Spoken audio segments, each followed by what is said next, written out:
எங்க அந்த குளத்தாண்ட இருக்கீங்க அங்கேயே அந்த சத்தியாங்க குளத்தை தாண்டி அந்த ஏரிக்கிற ஓரம் அது சிஎஸ் நீங்க சொல்றது வச்சுங்க.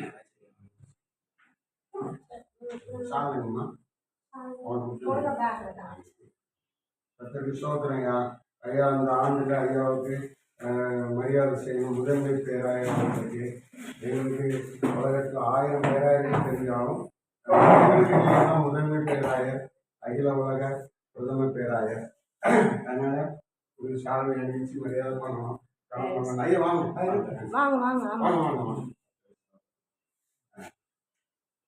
உங்களை ஆசீர்வதிக்கணும். வேணும் 4000 பேருக்கு அபிஷேக பட்டம் கொடுத்துருக்கீங்க. அது அடியான ஒருவர். இன்னும் அநேக ஆயிரங்களை நீங்க ஆசீர்வதிக்கணும். கண்டிப்பா எங்க வாழ்த்து. எங்களுடைய சின்ன செல்லாமா உன்னுடைய கொண்டு கூட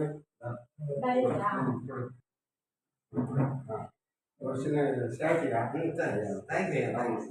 ஐயா நீங்க ஒன்று கொடுங்க. ஐயா ஒரு சந்தோஷம். ரொம்ப நன்றி. இந்த அம்மாவுக்கு ஒன்று எடுத்துட்டு வந்தோம்.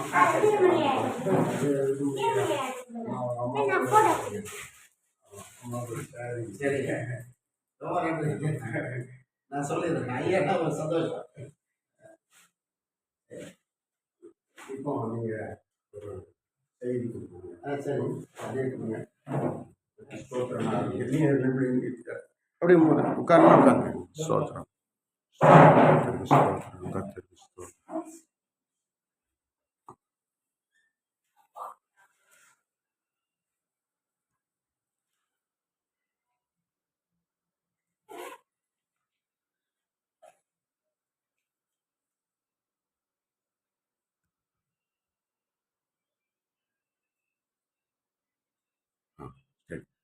ஆண்டவராக இயேசு கிறிஸ்துவின் நாமத்தினால இந்த 2025ஆம் வருஷத்துல உங்களை வாழ்த்துகிறேன்.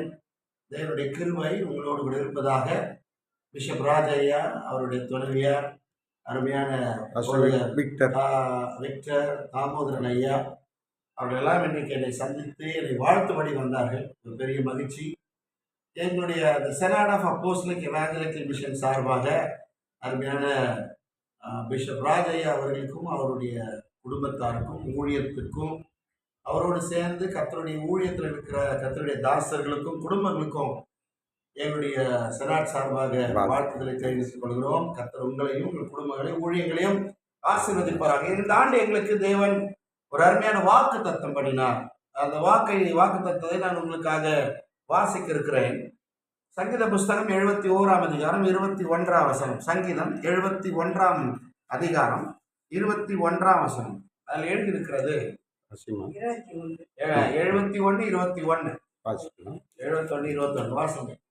என் மேன்மையை பெருக பண்ணி என்னை மறுபடியும் தேற்றுவீர். அழகான ஒரு அருமையான ஒரு வார்த்தை. என் மேன்மையை பெருக பண்ணி என்னை மறுபடியும் தேற்றுவீர் என்று ஒரு அருமையான வாக்கு தத்தத்தை ஆண்டவர் இந்த வருஷத்துல எங்களுக்கு தந்தார்.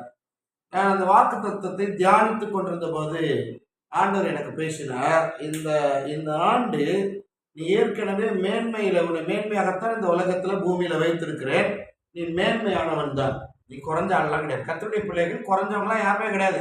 இந்த வருஷத்துல ஆண்டவர் நம்மை மேன்மையாக வைத்திருக்கிறது உன்னுடைய பெரிதான நோக்கத்தை என்ன செய்யறது? அந்த மேன்மையிலிருந்து ஒரு பெருக்கத்தை உண்டு பண்ணுகிறார். ராமன் சொல்லுங்க பாருங்க. பெருக்கம். அவன் இந்த ஆண்டு பெருக்கத்தின் ஆண்டு என்பதை தெளிவாக சொல்லுகிறார். அதாவது இதை யூபிலி வருஷம் என்றும் சொல்லுகிறார்கள். யூபிலி என்று சொன்னாலே பெருக்கத்தின் ஆண்டு, வளர்ச்சியின் ஆண்டு, நம்ம ஒரு விடுதலையின் ஆண்டு. நம்ம அந்த லேவியர் ஆகமத்துல 25ஆம் அதிகாரம் நினைக்கிறேன், அதில் நீங்க வாசித்து பார்த்தால் அந்த யூபிலி வருஷத்தை குறித்து மிக அழகாக சொல்லுகிறது. ஆண்டவர் தான் நமக்கு அந்த யூபிலி வருஷத்தை உண்டாக்கினார். அது எப்படின்னா, கடன் நிமித்தமாய் அடிமைப்பட்டவர்கள் விடுதலை ஆகுகிற வருஷம். அந்த இஸ்ரவேலில் கடன் வாங்கி அடிமைப்பட்டு கிடப்பார்கள். அந்த பணத்தை எடுத்துக்கொண்டவன், அந்த சொத்தை எடுத்துக்கொண்டவன் அந்த திருப்பி 50வது வருஷத்துல அவங்களுக்கு திருப்பி கொடுத்துணும்னு சொல்லி ஆண்டவர் ஒரு சட்டம் போட்டார். அந்த சட்டம் தான் யூபிலி வருஷம். நமக்கு சாதாரணமாகவே இந்த உலகத்துல வேதத்தை பார்த்து நமக்கு ஒரு அழகான காரியத்தை சொல்லிக்கிறது. 7வது நாள் ஓய்ந்திருக்கணும் அப்படின்னு ஆண்டவர் சொன்னார். அந்த மாதிரி 7வது நாள் ஓய்ந்திருக்கக்கூடிய அந்த ஓய்வையும் ஒரு விடுதலையும் ஏசாமி மட்டும்தான் நமக்கு சொல்லிக் கொடுத்தார். அதை தான் இன்னைக்கு உலகம் பின்பற்றுகிறது. அது நிமித்தமா இயேசு உண்மையான தெய்வம் என்பதை நான் உங்களுக்கு சொல்லுகிறேன். நீங்க மேன்மையானவர்கள் தான். அவன் மேன்மையான உங்களை கர்த்தர் என்ன செய்கிறார்? மறுபடியுமாய் உன்னை ஆண்டவர் என்ன செய்கிறார்? அதுல பெருக பண்ணுகிறார். நம்பர் 1 பெருக்கம். 2வது மறுபடியும் ஆண்டவர் நம்மை தேற்றுகிறார்.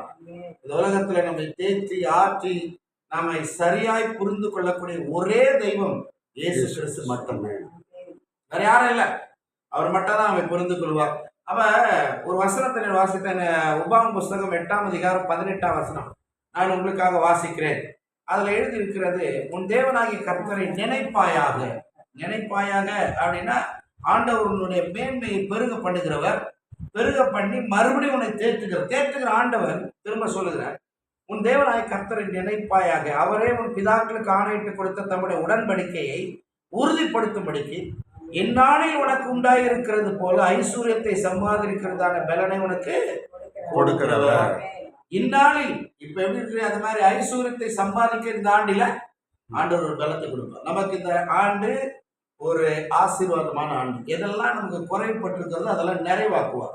அவ பெருக்கம் இருக்கும். மேன்மையிலே ஏற்கனவே கர்த்தருடைய மேன்மை வச்சுக்க, மேன்மையில பெருக்கம் உண்டாகும்.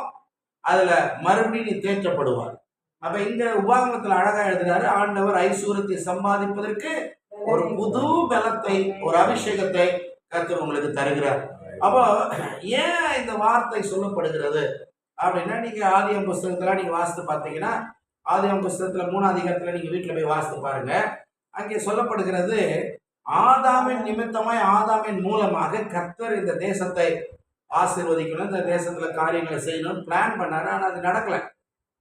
பாதியிலே நின்று போச்சு. அதனால நான் சுருக்கமாய் சொல்லுகிறேன். ஆனா ஆண்டவர் ஆபிரகாமை அதற்கு பதிலாக தெரிந்து கொண்டார். அங்கே அவனை சபிக்கிறாரு. அந்த சபிக்கும் போது அவன் எதை போய் தோட்டத்தை விட்டு வெளியே போய் விளைச்சாலும் முள்ளும் குறுக்கு உண்டாகுது. அது நிமித்தமாய் வேதனைகள். மேன்மையா தான் வச்சார். அவனை பெருக்கப்பட்டதான் ஆசை. ஆனா அவன் அதுல அடங்கி இல்லை. வெளியில போயிட்டான், துரத்தப்பட்டான். வெளியே துரத்தப்பட்டு வெளியில போய் அவன் முள்ளும் குறுக்கு உண்டாகுது. அங்கேயே அவனுக்கு பிரச்சனையும் போராட்டமும் உண்டாகிறது. ஆண்டவர் பார்த்தாரு, இது சரியில்லை, வேற ஒரு ஆளை தெரிந்து கொள்ளணும் அப்படின்னு சொல்லி ஒரு ஆளை தெரிந்து கொண்டார். அவனுக்கு பேர் ஆபிரகாம். ஆபிரகாமை தெரிந்து கொண்டு ஆபிரகாமை ஆசீர்வதித்து அவன் மூலமாக அநேக ஆசீர்வாதங்களுக்கு நீங்களும் நானும் பங்காளிகள் ஆயிட்டோம். இப்ப ஆபிரகாமின் ஆசீர்வாதத்துக்கு நீங்களும் நான் யாரு? சுதந்திரவாளிகள், பங்காளிகள் ஆயிட்டோம். அப்ப இந்த ஆபிரகாமினுடைய ஆசீர்வாதங்கள் நம்ம மேல இருக்கிறது. அவர் என்னெல்லாம் ஆபிரகாமுக்கு வாக்கு பண்ணினாரோ அந்த வாக்கு தத்தம் எல்லாம் நம்ம மேல பலிக்கும். அதற்கு நம்ம சொந்தக்காரங்க. அவ பார்த்தீங்கன்னா தேவனுடைய நாமம் மகிமைப்படும்படியா இந்த மத்தியான வேளையில கர்த்தரோடு கூட பேசுகிறார். நீ மேன்மையை பெருக பண்ணுவார். இந்த ஆண்டு மேன்மையின் ஆண்டு, பெருக்கத்தின் ஆண்டு, ஆசீர்வாதமான ஆண்டு, ஐஸ்வர்யத்தை சம்பாதிப்பதற்கு பலனை கொடுக்கிற ஆண்டு, நிம்மதி கொடுக்கிற ஆண்டு, எங்க தலை குனிஞ்சு அங்க தலை உயர்த்துகிற ஆண்டு, நீ சோர்ந்து போன இடத்துல ஆண்டவரை மறுபடியும் தேற்றுகிற ஆண்டு. உன்னை தேற்றுவார். நீ பயப்படாது. ஏன்னா எதுக்கும் பயப்பட வேண்டியது இல்லை. உலகத்துல யாருமே நமக்கு அப்படி சொல்றது இல்லை. இயேசுவை தவிர அவர் தான் நமக்கு எல்லாமே. அவர் தான் எல்லாம். அவரை தவிர இந்த உலகத்துல வேற யாரும். அப்படி இயேசுவை நம்பணும், அவருடைய வார்த்தையை நம்பணும். அவருடைய வார்த்தையை நம்பி விசுவாசித்தால் இந்த உலகத்துல உன்ன மாதிரி மேன்மையான யாருமே இல்லை. அது சொல்றாரு, நீ எனக்கு கீழ்ப்படிஞ்ச உலகத்தினுடைய சகல ஜாதிகளிலும் உன்னை மேன்மையாக. அப்ப பூமியில உன்னை மேன்மையாக ஏற்கனவே ஆண்டவர் வச்சிருக்கிறன்றதை தான் இங்க சொல்றாரு. அப்ப மேன்மையாக வைத்திருக்கிற ஆண்டவர் இந்த மேன்மையில இந்த வருஷத்துல ஒரு பெருக்கத்தை உண்டு பண்ணுவார். 2வது உன்னை தேற்றுவார், உன்னை ஆற்றுவார், உன்னை வழி நடத்துவார், உன் தேவைகளை சந்திப்பார். நிறைய வசனங்கள் இருக்கிறது. எல்லாவற்றையும் சொல்வதற்கு இங்க அதற்கான நேரம் இல்லை. ஒரு வசனத்தை மாத்திரம் வாசிக்கிறேன். அப்போஸ்தலர் நடபடிகள் புஸ்தகம் 20ஆம் அதிகாரம் 32ஆம் வசனத்தை வாசித்து பார்த்தால் அங்கே ஒரு அழகான ஒரு வார்த்தை சொல்லுகிறது. ஆண்டவர் என்ன செய்கிறார் என்பதை, தேவனுடைய மக்களை, தேவனுடைய பிள்ளைகளை, அவர் செய்கிற காரியத்தை வாசிக்கலாம். 20ஆம் அதிகாரம் 32ஆம் வசனத்துக்கு திரும்பிக் கொள்ளலாம். இப்பொழுது சகோதரரே, நீங்கள் பக்தி விருத்தி அடையவும்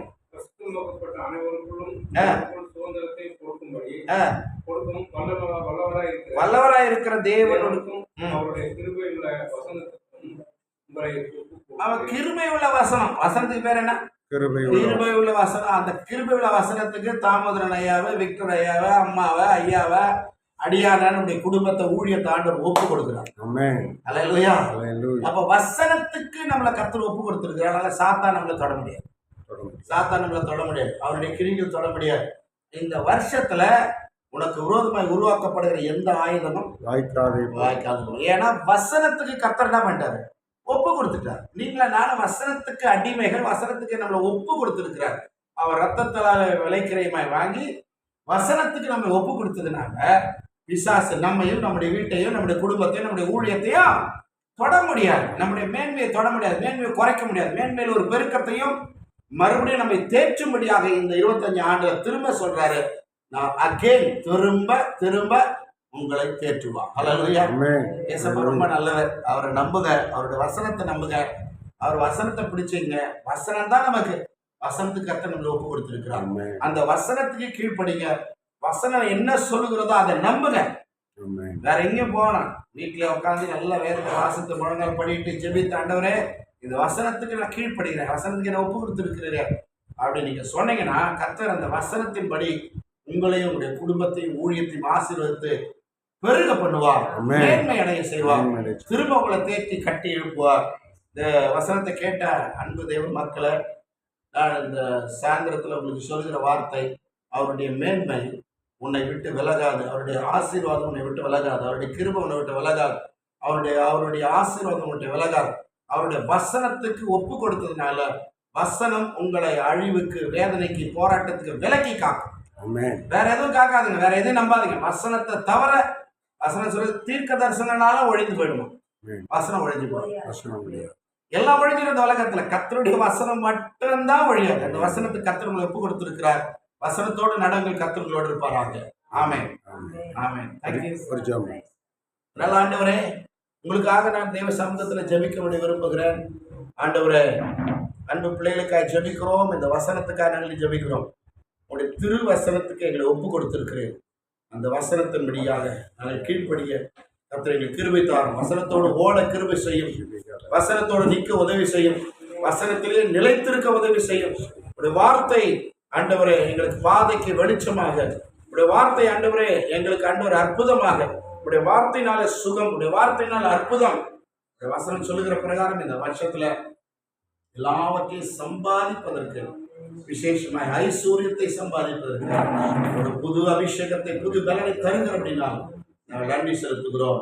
இந்த வசனத்தை கேட்ட ஒவ்வொரு மக்களையும் நீர் ஆசீர்வதியும். விசேஷமாய் பிஷப் ராஜையும் அவருடைய டீமையும் அவருடைய மனைவியும் இந்த ஊழியத்தையும் கர்த்தர் ஆசீர்வதித்து கிருபையினால் மூடிக்கொள்ளும்.